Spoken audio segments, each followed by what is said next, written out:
Hey everybody, it's Stephen Brooke and welcome to Architectural Photography and Composition. If you're liking these videos, please give them a thumbs up, and if you're new to the channel, please subscribe to see more videos like this. If you'd like to support the site, please consider purchasing a copy of Stephen Brooke Architectural Photography and Composition. You can get it at stephenbrookephotography.com. It's got so much in there that's going to help you, and it doesn't cost all that much. And you're supporting the site and getting something really good in return. So let's discuss archiving, which is a real chore. And if you've been in the business for a while and you have a library of film and prints, at some point you're going to have to digitize those to make them available.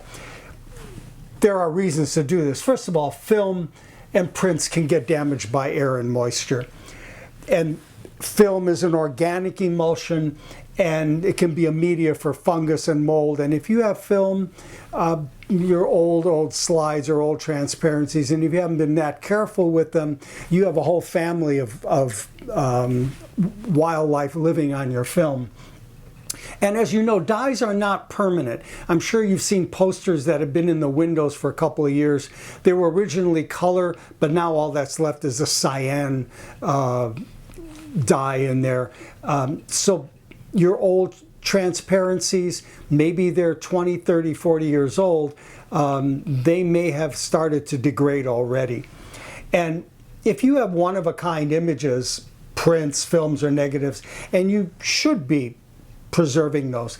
And again, remember that transmittal of all images is now digital. So if you have film that you would like to make part of your ongoing portfolio, you're going to have to come to terms with digitizing that. So maybe you have, a drawer full of them.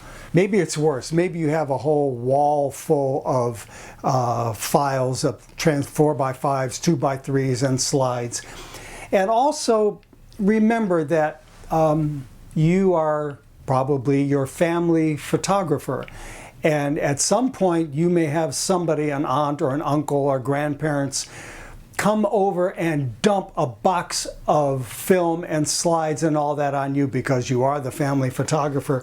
And so you may end up with, a lot to do. So it's helpful to have a plan to do this, and knowing that you're not going to do it, day in and day out. I want to suggest a way to do this so that you can get the work done and do it well. 3 steps: scanning, cleaning, and then storing. So let's look at each of these.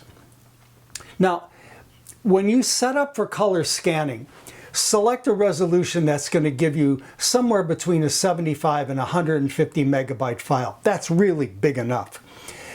Over here on most scanners, they have unsharp mask, grain reduction, color restoration, dust removal. Deselect all of those. First of all, it will take forever to scan. Second of all, the dust removal and even the digital ICE tech ends up softening the image. So get rid of all of that. Second, on your input and output sliders, I don't let the scanner do anything. So I pin my triangles all the way at the end, the output all the way at the end, at the extremes, so that when I make my scan, I'm getting everything that's there. I'm not starting to compress the image at all. I'm not starting to clip the highlights, and I'm not starting to clip the shadows.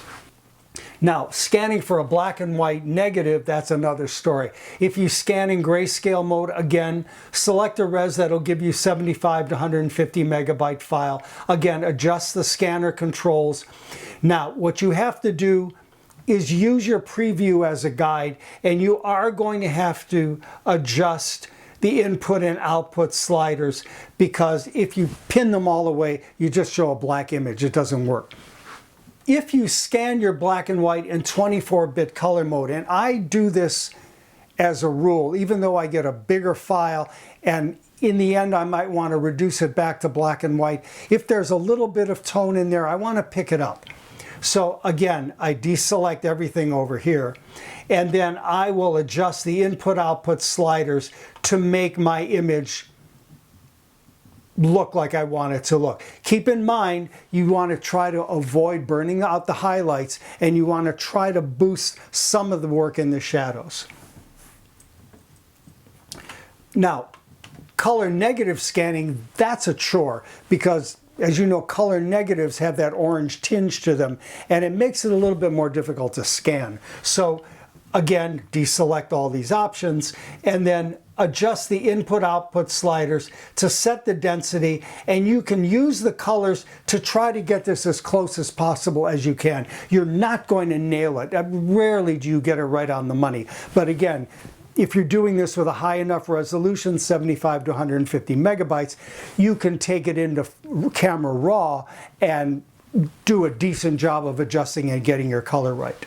So scan your image, save it, and you're going to save it as a TIFF file, and right-click the TIFF so that you can open it in Camera Raw. Even though it's still a TIFF file, I want you to open it in Camera Raw, because when you do your manipulations in Camera Raw, you're not changing anything anymore. You're not adjusting the pixels. You're not destroying any pixels. You're just rearranging what you already have. Make sure that you set your DPI for 300. Very often Camera Raw sets the default at 240, and I'm not sure why. Process normally in Camera Raw and ignore all the dust and scratches that you're going to carry along with you. When you scan your image, you can clean it as best you can, but it's still not going to get rid of all the dust. If it's a really old piece of film, that dirt is probably part of the emulsion now. Open it in Photoshop and then resave the TIFF file. So now you have 3 levels of junk that you have to get rid of in your file. First of all, I'm sure you're going to have dust throughout the sky. And the way you get rid of that is with a macro that I'm going to show you, a dust and scratches macro. That is really easy to get rid of all this stuff. Now, you're also going to have dust and dirt in areas where there's texture, and I'm going to show you why you can't use the dust and scratches macro for that. And what you're going to do here is clean it with a spot healing brush. Set it for content aware, hardness at 40%, spacing at 25%, angle at 0, and roundness at 100%. Now, you can play with these, but these are my starting points. And then lastly, large unwanted items that you're going to clean with a clone stamp, set the hardness for 0, and the brush to soft and round. Now, some of these larger unwanted items are things that you couldn't get rid of when you shot it originally with film. And now you can get rid of it and clean it up in a way that you never could have before. So here is my dust and scratches macro. And you might want to pause the video here and screenshot this or take this down, because this is the technique that I use to clean those areas where there is no detail, no structure, but just junk. So what I've done with this is I've made a macro in Photoshop. So let's stop for a second and let's look at the demo. Now, here's my macro. Delete the background, hide current layer, select the background, the dust and scratches setting, and then the cleaning. So let's see how this looks. So what I'm going to do is I have my cleaning one. I'm going to hit, it's going to run my macro. Now here I have my background copy, and I'm going to go to my eraser tool. I have it set at 100%, and I have the hardness set at 0. And then look what you can do. You can just go through here and get rid of all of this instead of having to pluck each and every one of these out by hand. That would be a nightmare. Now, you may not get everything, and you're going to go back with the spotting tool. Now, here's what you can't do with this, because underneath this background layer, you have made the background itself. You put the dust and scratches on that. So when you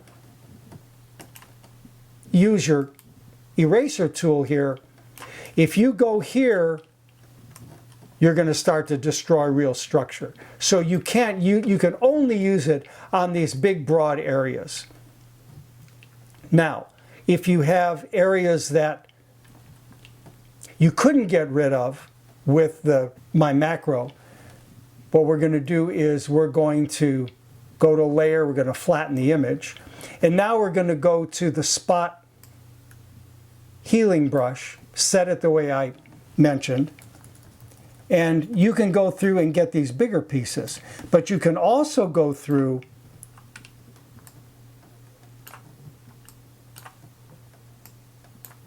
and get out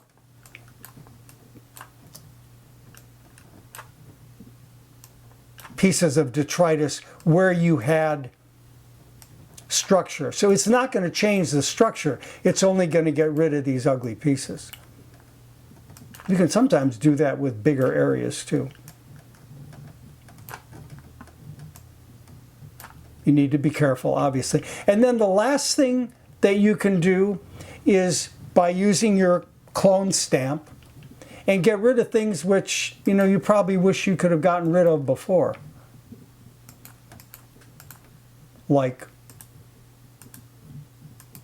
these trees. So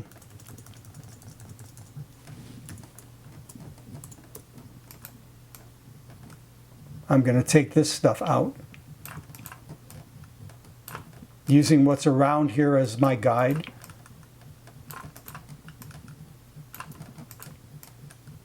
Oop.